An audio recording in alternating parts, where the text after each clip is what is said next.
सनातन प्रेमियों, जैसा कि आपको पता है कि पिछले अंक में हमने गोवर्धन पूजा के बारे में आप सभी को बताया था।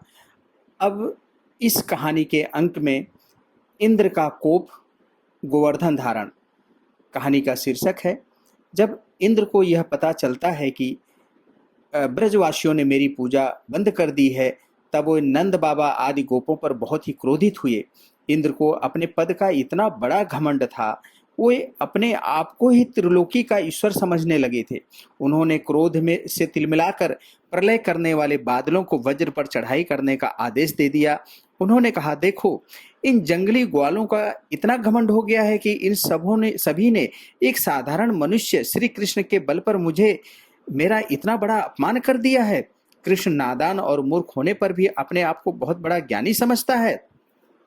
प्रलयंकारी बादलों, तुम लोगों को मैं आज्ञा देता हूं, जाकर शीघ्र ही इन ग्वाल बालों का अभिमान धूल में मिला दो, समस्त ब्रजवासियों को चूर चूर कर दो, उनका घमंड का सर्वनाश कर दो, उनके पशुओं का संहार कर डालो। मैं भी तुम्हारे पीछे पीछे अपने ऐरावत हाथी पर चढ़कर मरुद गणों के साथ आ रहा हूं।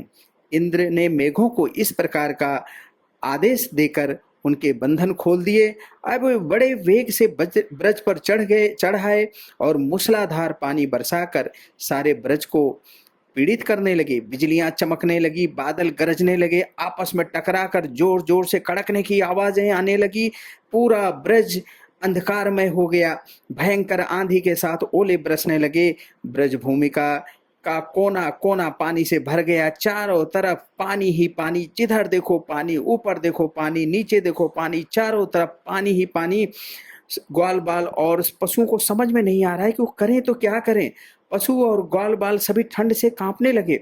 सब लोग इस अचानक आई विपत्ति से घबराकर कृष्ण भगवान की शरण में गए।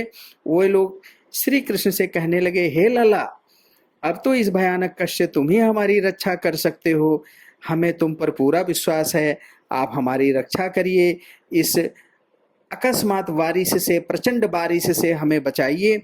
अपने प्रेमी भक्तों की करुण पुकार सुनकर श्री कृष्ण खेल खेल में गिरिराज गोवर्धन को उठाकर अपने हाथ पर धारण कर लिया।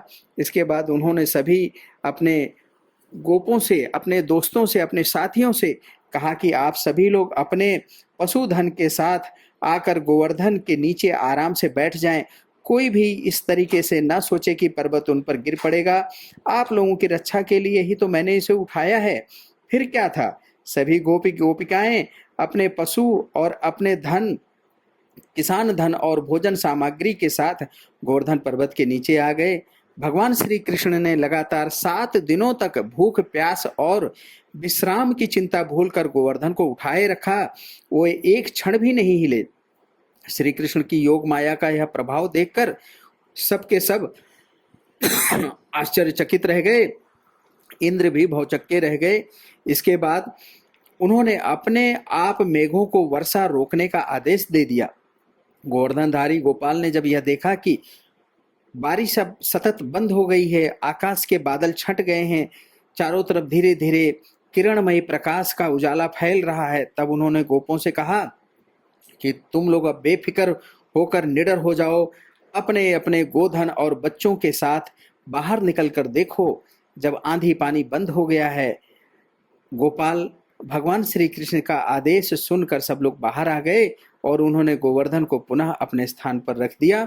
ब्रजवासियों का हृदय प्रेम के आवेग से भर गया। वे पर्वत को रखते ही भगवान श्री कृष्ण के निकट चले आए। कोई उन्हें हृदय से लगाने लगा, कोई उन्हें स्पर्श करने लगा, कोई उन्हें चूमने लगा, कोई उन्हें आशीर्वाद देने लगा। बड़ी बूढ़ी गोपियों ने बड़े ही स्नेह से उनको चावल और दही से तिलक किया। हल्दी और कुमकुम से उन्हें चंदन तिलक लगाया, उन्हें हृदय से आशीर्वाद दिया। आकाश से समस्त देवगण देवताओं ने उन पर फूलों की वर्षा की।